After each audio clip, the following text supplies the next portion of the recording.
سلام البنات. حطيت هاد الكتوبه ديالي، كنت بغيت نراجع ونقرا دروس ديالي. دابا كيف ما كتعرفوا بان الدراسه دخلات، وبان صافي خصنا نبداو يعني هكا نراجعوا ونقراو ونرجعوا للدروس ديالنا ونقراو الكتوبه ديالنا. حطيتهم بحال هكايا وانا نتفكر داكشي اللي داز عليا، وقلت علاش لا ما نجيش نعاود لكم هكا القصه ديالي مع الاب ديالي اللي انا كنت ديما كنشوفو. عرفتي البنات، نعاود لكم راكم تقدروا تألموا بحالي او اكثر، تحسوا بيا. لان الصراحه الوالدين للاسف فاش كيطلقوا يعني الام ديالو، يعني فاش كيطلقوا عيالاتهم كيطلقوا حتى ولادهم. تخيلوا معايا البنات، دابا انا جبت هكا الكتب ديالي وحطيتهم حدايا، صافي انا عواله اني غادي نقرا وغادي نحفظ وغادي يعني غادي صافي يعني قرايتي انا راه حتى القرايه ديالي هي الهدف ديالي. شنو كنتذكر الاب ديالي، لان الاب ديالي انسان مشهور معروف، يعني ما كاينش اللي ما كيعرفوش على مواقع التواصل الاجتماعي، كلشي كيعرفو.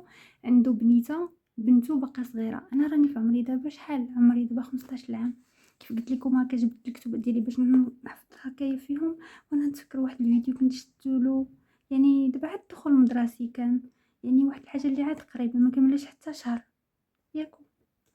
مهم ياك. المهم انا بغيت نعاود لكم القصه ديالي باش تكون عبره، باش هكا اللي مازال هكا كيفكر في الطلاق ولا شي حاجه يفكر في دوك الوليدات هذوك وما يقطعش يعني دوك الوليدات هذوك، ويبقى يقلب عليهم ويحاول يراعي الهضره اللي كيقولها. ما كنقولكمش ان الانسان يحط يعني على لسانه شي حاجه ويبقى يحضر لسانه شنو كيقول، ولكن على الاقل ما يجرحش يعني ولادو الاخرين. شنو تصوروا معايا ان الاب ديالي سميتو داير فيديو والبنت ديالو ملبسها ومقادها، اللي هي اختي من الاب ديالي، ملبسها ومقادها ومهتم بها. وشنو الكلمه اللي قال انا اول مره نتشارك يعني الدخول المدرسي، لان بنته اول مره غادي تمشي للمدرسه، اول مره غنشارك الدخول المدرسي مع بنتي، اول مره غادي نشاركو مع بنتي الوحيده. تخيلوا معايا عطوني دماغكم البنات. دابا نتوما الاب ديالكم هكا جالسين كتفرجوا فيه، يعني اللي ملي كتوحشوه شنو كديروا؟ كتمشيو تقلبوا عليه في القناه ديالو وتشوفوا كيفاش عايش. كنشوفوا كيفاش عايش مع ديك البنت. انا ماشي كنقول حستها ولا حقد عليها ولا كرهتها، بالعكس هي ما دارت حتى حاجه. بالعكس ديك البنت ما دارت لي حتى حاجه. انا هي تنقول لكم شوفوا هاد الاباء يعني فين وصلوا، انهم مثلا كيفضلوا بنت على بنت وعيش معها هذيك اللحظات وعيش معها هذيك الشيء كامل، وكيفاش انه عطيها كاع الحنان، عطيها الكتوبه كيفاش شراهم لها. وانا ما عمرو تفكرني حتى في ستيلو البنات، ستيلو هو الاخر ما عمرو تفكرني فيه. هكا دفتر ولا كتوبه نقرا ولا ما نقراش اصلا، هو ما معترفش حتى بيا، تيقول بنتي الوحيده، لان بنته الوحيده كيف ما قال بنته الوحيده غيتشارك معها اول دخول مدرسي. وبنتك انا فين درتيني؟ فين نسيتيني؟ ما بقيتيش عاقل عليا، ما عرفتيني لا واش واكله لا واش شاربه لا واش قاريه لا واش ما قارياش. ما عرفتش علاش الاباء تيديروا بحال هكا. واش دارها عمدا؟ واش دارها سهوا؟ ما كنظنش يديرها عمدا، لا اظن انه دارها عمدا. ولكن علاش حنايا زعما ما عندناش الحق ان حنا حتى حنايا نعيشوا؟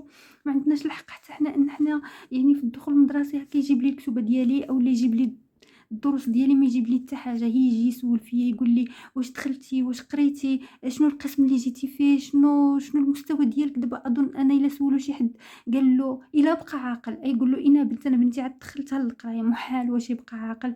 ما عرفتش علاش هاد الاباء هادو كيديروا بحال هكا وكيجرحونا بحال هكا. انا ملي كنشوفو هكاك عايش مع بنته، انا كما قلت لكم انا ما حستها ما كرهتها، انا كلشي عندي. ما عنديش زعما ديكشي المعيشه اللي معيشها فيها بنته، وما عنديش داكشي كامل اللي كيعطي لها. ولكن عندي قناعتي، وعندي الام ديالي اللي دايره لي كل شيء وما خليني مخصوصا حتى حاجه. وانا كان اللي كيبقى فيا ماشي الفلوس ولا داكشي اللي عايشه فيه، لا، انا اللي كيبقى فيا هو انه كيفرق بيناتنا، هو كيفاش ان هي بنته اللي زعما كيتشارك معنا، وكيفاش داها وكيفاش ناض الصباح وكيفاش داها المدرسه وكيفاش فيقها وكيفاش لبسوها وكيفاش قادوا لها والكتوبه واول مره. وانا تفكرني ولا يعني ما عمره ما تفكرني، ماشي تفكرني ولا ما تفكرنيش، للاسف ما عمره ما تفكرني. انا كيف قلت لكم جيت حطيت الكتوبه ديالي على اساس اني غادي نراجع.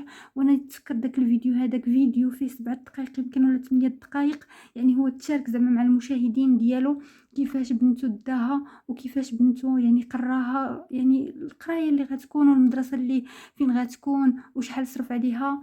هو كيتشارك مع المشاهدين ديالو كيف قال، ولكن انا انساني، ما قالش هذيك البنت راه ممكن تشوف هذا الفيديو وما فكرش فاش قال بنتي الوحيده، وما فكرش فاش قال انا اول مره نعيش هذا الشيء مع بنتي واني ندخلها المدرسه وانا يقلب ولا لهلا يقلب زعما ما همو ما والو.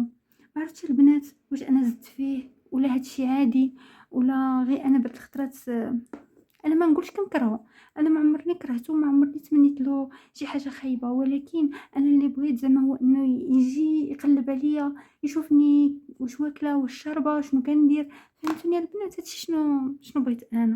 واللي كيزيد يكمل عليا ان شي واحد مثلا ملي كنقول له اني انا كنكره الدخول المدرسي او لا كنكره شي عيد او لا كنكره شي حاجه بحال هكا، كيقول لك اني انا حمقى او لا ما عرفتش. انا راه ماشي كنكره ديك الحاجه لانها مثلا دخول مدرسي او العيد راه الناس زعما مجموعين راني حسدتهم ولا حقدتهم ولا ما عرفت شنو، راني كنكره داك الشعور ديال انك تحس انك يتيم وباك باقي حي. راه هادي ما غادي يحس بها غير اللي مجربها. ما تبقاوش تحكموا البنات على يعني على الشعور ديال الاخر او على واحد الحاجه اللي نتوما ما عشتوهاش. ما تبقاوش تحكموا عليها، خصكم حتى تعيشوا ديك الحاجه عاد تعرفوا القيمه ديالها وعاد تحسوها. راه ساهل اني نقول انا لا ونعيش ونخدم ياك انا كلشي متاح ليا، كلشي متاح، حنا نقولوا ماديا كلشي متاح، ولكن داك الشعور يعني النفسي، داك الفراغ العاطفي، داك الاب اللي كاين هو ما كاينش. راه احيانا ان الاب ديالك يكون ميت راه اهون مليون مره من انه يكون حي وباقي عايش. كتشوفو كيتعامل مع اخوك او اختك او المهم كيتعامل مع واحد الولد اللي عنده واحد اخر كيتعامل معاه مزيان، عطيه كل شيء وانت حرمك من كل شيء. انا راه في هذا الكتاب هذا بعد الخطرات شحال مره كنجي كنبغي نكتب انا اكره والدي ولا كنكرهه ولا كنبغي نكتب هكا شي رساله فيها كره فيها ما عرفت شنو، كنبغي نعبر على داكشي اللي لداخل ديالي باش هكا ينصفى شويه، ولكن كنرجع نقطع ديك الورقه ونقول لا ما يمكنش، انا ماشي انا اللي كنحقد وماشي انا اللي كنحسد. صافي هو ما تفاهمش مع ماما صافي طلقوا، ولكن طلقوا كيف كنقول ما يطلقنيش انا شنو الذنب ديالي. انا واحد البنيته اللي كبرت عرفتي خلاني في شحال كان في عمري، خلاني في عمري 3 شهور. يعني هو ما كيعقل على حتى حاجه فيا انا، راه معذرو قال هذيك بنته راه فعلا راه ماشي قالها سهوان او لا، انا احيانا كنبغي القلب مبررات، راه ما قالهاش هكاك سهوان ولا غير هكاك، راه هو اصلا يعني ما حسش بان عنده شي بنت من غير ديك البنت هذيك من حقه. انا ما كنلوموش، ولكن عندك منين يكبر ولا ترمي ديك البنت ولا عادي شعرت اني بالضمير يجي كيقلب عليا ديك الساعه ما يقلبش عليا صافي غادي انا صافي. شتي راه من هاد اللحظه من داك الفيديو اللي شفت انه كيفاش قالك يومياته مع بنته الوحيده اللي دخلها هو ما كتبش في الفيديو يعني الوحيده، هو قالها هكا في وسط الفيديو قال بنته الوحيده، ولكن مادام قالها الا ورا داكشي اللي كيشعر بان هذيك بنته الوحيده راه ما كايناش بنت واحده اخرى. فهمتوني البنات شنو بغيت نقول لكم؟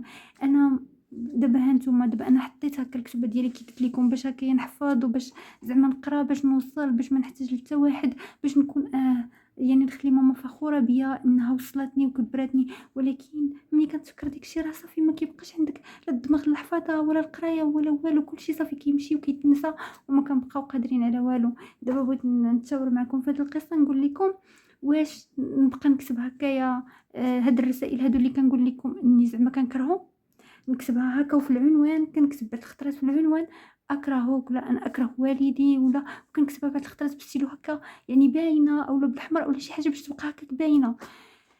كنقطعها كنحرقها ومن بعد كنولي نرجع ما عرفتش واش ندير هكا ولا شنو ندير. المهم اللي عنده هكا تجربه ولا شي حاجه اللي كنعيش هكا نفس المعاناه ديالي ونفس الظروف ديالي، انا اصلا ما يحس بيا غير اللي عاش نفس هادشي اللي كنعيش اللي عاشو يكتب لي هكايا في التعليقات هكايا في اسفل الفيديو يقول لي شنو دار، يقول لي انا راه غادي نقرا كاع داكشي ديالكم، انا غنصيفط هاد القصه هادي وغادي نقرا كاع ديك التعليقات ديالكم وغادي نشوف شنو غادي تقولوا باش هكا يعني نستفد منكم. كنتمنى انكم تنصحوني بحال اختكم اولا بنتكم اولا اللي كان، وانا غادي ندير بهذا الشيء اللي قلتو.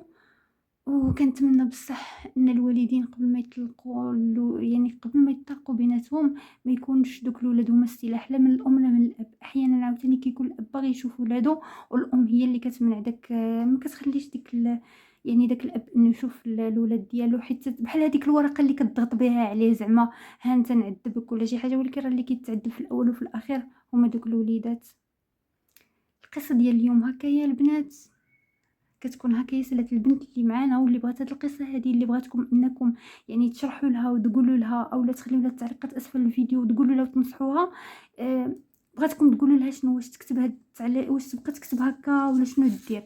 المهم البنات، القصه ديال اليوم كيف ما كنقول لكم ديما، القصص ديالنا راه قصص للعبره وليس للفرجه. القصه ديال اليوم كتكون هكا سالات. الى القصه القادمه اللي عنده اي قصه يتواصل معايا وانا اكيد غادي ندوزها له في القناه. والا كانت يعني كتعرفوا هكا شي ناس اللي كيعانيو من نفس المعاناه، بارطاجيو هاد القصه هذه باش هكا الناس توعى وتعرف بان دوك الوليدات اللي كيخليوهم هما المضطرين.